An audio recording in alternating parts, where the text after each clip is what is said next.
सुप्रभात बच्चों। आज हम वीणा हिंदी पाठ्य पुस्तक से पाठ नंबर 3 चांद का कुर्ता कविता पढ़ेंगे। चलिए पढ़ते हैं। हट कर बैठा चांद एक दिन माता से यह बोला।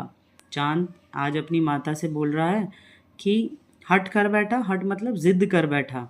सिलवा दो माँ मुझे ऊन का मोटा एक झिंगोला। चांद अपनी माता से शिकायत कर रहा है या हट कर रहा है, जिद कर रहा है कि माँ मुझे एक झिंगोला। झिंगोला क्या होता है बेटा? एक ढीला ढाला कुर्ता या कपड़ा जिसे चांद पहन सके।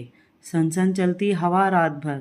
आपको पता है माँ, रात भर बहुत हवा चलती है, जाड़े से मरता हूँ, मुझे जाड़ा लगता है, मुझे ठंड लगती है।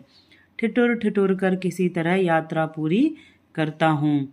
मैं बहुत ठिठुर जाता हूँ और मुझे बहुत ठंड लगती है।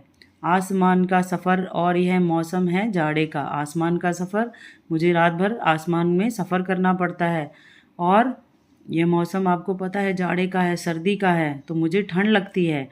ना हो अगर तो ला दो कुर्ता एक, अगर नहीं है तो एक कुर्ता ही ला दो कोई भाड़े का। भाड़े का मतलब किराए पर ख़रीद कर ला दो, लेकिन एक कुर्ता या झिंगोला मेरे लिए ले आओ माँ, मुझे रात भर बहुत ठंड लगती है। बच्चे की सुन बात कहा माता ने अरे सलोने। जब माता ने बच्चे की हट सुनी तो बोलने लगी, सलोने मतलब अपने प्यारे बच्चे से, कुशल करे भगवान लगे मत तुझको जादू टोने।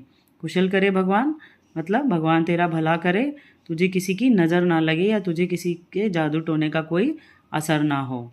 जाड़े की तो बात ठीक है पर मैं तो डरती हूँ। जाड़ा तो चलो ठीक है, तुझे ठंड लगती है, मुझे भी दिखाई देता है। एक मैं डरती हूँ, लेकिन मैं किसी चीज़ से डरती हूँ। क्या चीज़ है जिससे माँ डरती है? उसकी, चांद की।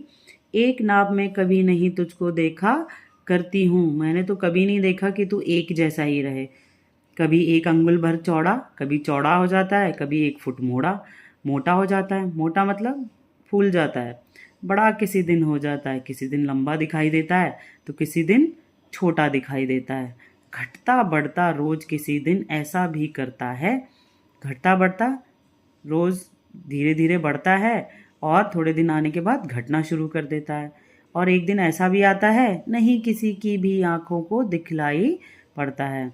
किसी दिन ऐसा बिल्कुल अमावस जिस दिन आ जाती है तो बिल्कुल चाँद क्या है, नहीं दिखाई देता है। और जब पूर्णिमासी होती है तो चाँद अपने पूर्ण रूप में होता है, पूरा गोल दिखाई देता है।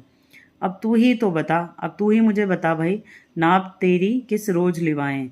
अब तेरा जो नाप है, अगर दर्जी के पास हम सिलाने जाते हैं कुछ भी तो वो नाप लेता है, लेकिन जब तेरा साइज़ क्या है, कभी तेरा आकार बढ़ जाता है, कभी घट जाता है, कभी तो बिल्कुल दिखाई नहीं देता, तो हम कैसे तेरा झंगोला सिलवाएंगे? किस दिन मैं तुझे दर्जी के पास ले जाऊं जो वो तेरा नाप ले सके?